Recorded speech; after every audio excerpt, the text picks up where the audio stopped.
اور اس کا واحد حل یہی تجویز کیا کہ دونوں حصوں میں اپنی اپنی معاشیات کو الگ الگ فروغ دیا جائے۔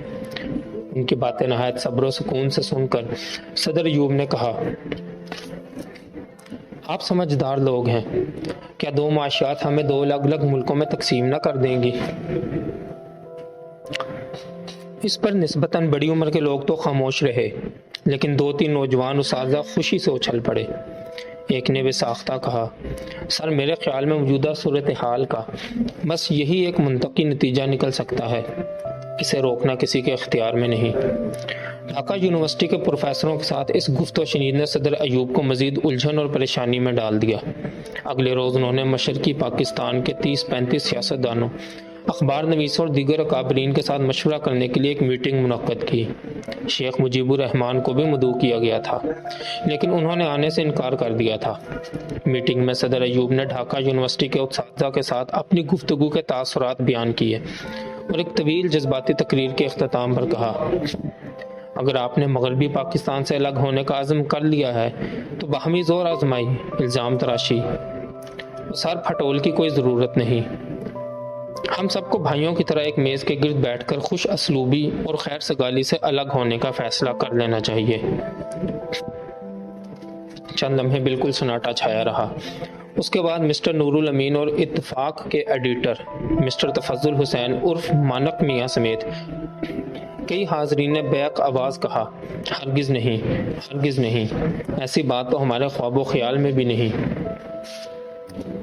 Never, never, we do not even dream of it۔ اس کے بعد باہمی اتفاق، اتحاد، تعاون اور خیر سگالی پر بہت سی تقریریں ہوئیں۔ کئی مقررین کے گلے وفور جذبات سے رندے ہوئے تھے۔ مانک میاں کے روزنامہ اتفاق کی روش ایوب خان کی فوجی حکومت اور ان کے نئے آئین کے خلاف رہا کرتی تھی۔ انہوں نے خاص طور پر صدر ایوب کو مخاطب کر کے کہا، مسٹر پریزیڈنٹ، ہمارے اختلافات آپ کی حکومت کے خلاف ہیں، اپنے ملک کے خلاف نہیں۔ میں آپ کو یقین دلاتا ہوں، جب تک میری نسل کے لوگوں کا کچھ اثر و رسوخ باقی ہے، پاکستان کی سالمیت پر کوئی ضرب نہیں آ سکتی، لیکن ہمارے بعد کیا ہوگا اس پر ہم نہایت فکر مند ہیں۔ مانک میاں نے اس بھری محفل میں ایک اور عجیب انکشاف کیا۔ انہوں نے کہا، ہمیں کئی بار دو بڑی طاقتوں کی طرف سے خفیہ طور پر اسلحہ مہیا کرنے کی پیشکش ہوتی رہتی ہے تاکہ ہم مسلح ہو کر علیحدگی کی تحریکیں چلا سکیں، لیکن ہم نے انہیں ہمیشہ یہی جواب دیا ہے کہ ہمارے اندرونی جھگڑے جو کچھ بھی ہوں، ان میں کسی بیرونی مداخلت کو ہم ہرگز برداشت نہیں کریں گے۔ ہم جانتے ہیں کہ یہ طاقتیں باقی سب امور میں ایک دوسرے کے ساتھ برسر پیکار رہتی ہیں، لیکن پاکستان کو دو لخت کرنے میں دونوں متفق ہیں۔ اس میٹنگ نے صدر ایوب پر خواہ باور گولی کا اثر کیا اور وہ مشرقی پاکستان کے متعلق ضرورت سے زیادہ نچند ہو کر بیٹھ گئے۔ اب وہ صوبے کی ہر پیچیدگی کو اپنی سادہ روحی سے منفرد شکل میں انتہائی سہل بنا کر دیکھنے کے عادی ہو گئے۔ ایک بار انہوں نے دفتن یہ فیصلہ کر دیا کہ مشرقی پاکستان میں جتنے غیر بنگالی افسر ڈیپوٹیشن پر گئے ہوئے ہیں ان سب کو واپس بلا لیا جائے اور آئندہ اس صوبے میں باہر سے کوئی افسر تعینات کر کے نہ بھیجا جائے۔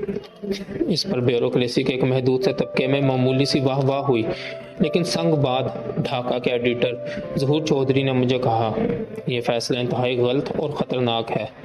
آئندہ یہاں پر مرکز کے خلاف جو زیر زمین مواد پکے گا اس کا علم آپ کو اسی وقت ہوگا جب وہ لاوا بن کر پھٹ جائے گا، اس سے پہلے یہاں کی نوکرشاہی آپ تک کوئی خبر نہ پہنچنے دے گی۔ ظہور چودھری کا یہ خدشہ میں نے صدر ایوب کو بتایا تو وہ چڑ کر بولے، ظہور چودھری تو شکوک و شبہات کا دائم المریض ہے، اچھی سے اچھی بات سن کر بھی اس کے پیٹ میں مڑوڑ اٹھنے لگتا ہے۔ ایک روز راولپنڈی کے ایوان صدر میں کابینہ کی میٹنگ تھی۔ میٹنگ ختم ہوتے ہی صدر ایوب نے مجھے حکم دیا کہ میں 3 بنگالی وزیروں خان عبد الصبور خان، فضل قادر چودھری اور عبد المنعم خان کے ساتھ شیخ منظور قادر اور ذوالفقار علی بھٹو کو ساتھ لے کر ان کے کمرے میں آؤں۔ ہم لوگ ان کے کمرے میں پہنچے تو صدر نے کہا، میں نے آپ لوگوں کے ساتھ ایک ضروری مشورہ کرنا ہے۔ غلام فاروق کی جگہ مجھے مشرقی پاکستان کے لیے ایک نئے گورنر کی تلاش ہے۔ میرا خیال ہے یہ موقع اب کسی مشرقی پاکستانی کو ملنا چاہیے۔ اب بتائیے کہ وہاں کا گورنر کون ہو۔ یہ سنتے ہی تینوں بنگالی وزیروں کے چہروں پر حسرت و التجا، خوشامد درآمد، الہا و زاری، فرمان و امنگ کی رنگ برنگ تختیاں کھٹاک سے ثبت ہو گئیں، جن پر جلی حروف میں لکھا ہوا تھا: جناب صدر، اس خاکسار میں کیا کمی ہے؟ چند لمحے سناٹا طاری رہا، پھر کمرے میں صدر ایوب کی آواز گونجی: میں بتاتا ہوں، مشرقی پاکستان کا نیا گورنر کون ہوگا؟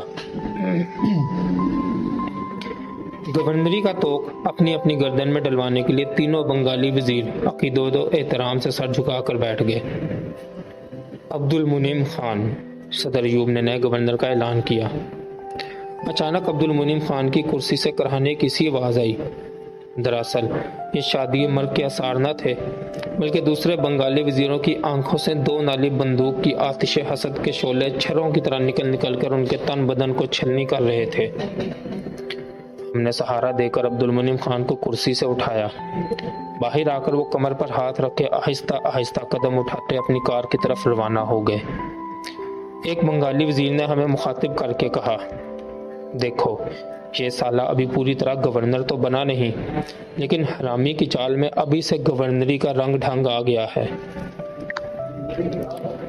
مشرقی پاکستان کے گورنر کی حیثیت سے عبد المنعم خان نے صدر ایوب کے ساتھ پورا حق وفاداری ادا کیا، لیکن صوبوں کے اندر انہوں نے جبر و استبداد، اقربا نوازی، خویش پروری، رشوت ستانیوں اور بدعنوانیوں کے زبردست جھنڈے کھلم کھلا ڈنکے کی چوٹ پر گاڑ دیے۔ بنیادی جمہوریتوں کا تعاون اور وفاداری حاصل کرنے کے لیے انہوں نے ان اداروں کو منافع بخش بدعنوانیوں میں اس طرح لت پت کر دیا جس طرح شہد میں گرنے کے بعد مکھی دوبارہ پرواز کرنے کے قابل نہیں رہتی۔ سائیکلون، سیلاب یا قحط کے مصائب میں غلہ، کپڑا، ادویات اور دیگر مراعات بنیادی جمہوریتوں کے اراکین کچھ تقسیم کرتے تھے، باقی خرد برد کر لیتے تھے۔ دیہی ترقیاتی پروگرام، رورل ورکس پروگرام کا سارا کنٹرول بھی انہی کے ہاتھ میں تھا۔ ان منصوبوں کی بڑی بھاری رقوم ان کے ہاتھوں سے گزرتی تھی، جن کا بیشتر حصہ ان کی اپنی جیب گرم کرتا تھا۔ اس کے علاوہ وہ کام کے ٹھیکے فقط اپنے دوستوں اور عزیزوں کو دیتے تھے اور غریب عوام پر فقط دھونس اور دھاندلی جماتے تھے۔ اس عمل سے سارے مشرقی پاکستان میں جگہ جگہ مٹھی بھر لوگ خوشحال اور باقی ساری آبادی ان کے خون کی پیاسی ہو رہی تھی۔ جن دنوں میں ہالینڈ میں سفیر کے طور پر متعین تھا، صدر نے مجھے نیو یارک ٹائمز 18 جنوری 1965 کا ایک تراشا بھیجا جس میں یہ عجیب و غریب خیال آرائی درج تھی: Pakistan may be on its way to an economic milestone that so far has been reached by only one other populous country, the United States of America. اپنے خط میں صدر نے یہ رونا رویا تھا کہ اگر سات سمندر پار کے اخبارات کو ہماری معاشی ترقی کی رفتار کے متعلق اس قدر آگاہی حاصل ہے تو ہمارے اپنے لوگ آنکھوں پر پٹی باندھے کیوں بیٹھے ہیں اور کھلے دل سے اس بات کا نوٹس کیوں نہیں لیتے۔ نیو یارک ٹائمز کی یہ رپورٹ پڑھ کر میں سمجھ گیا کہ اس میں سچائی اور خلوص نہایت کم اور مبالغہ بہت زیادہ ہے، لیکن صدر ایوب اپنی سادہ لوہی سے اسے اپنے دور حکومت کی کامیابی کی سب سے اعلیٰ سند اور دلیل سمجھ رہے تھے۔ ان کے اپنے محکمانہ مشیر بھی خوش آمد کے طور پر انہیں اسی قسم کا تاثر دینے میں لگے ہوئے تھے۔ ملک میں نئے کارخانوں کی تعداد تو ہر کوئی بڑھ چڑھ کر بتاتا تھا، لیکن یہ کوئی نہ بتاتا تھا کہ ان میں سے کتنے کارخانوں کی مشینری ابھی تک باہر پیٹیوں میں بند پڑی ہے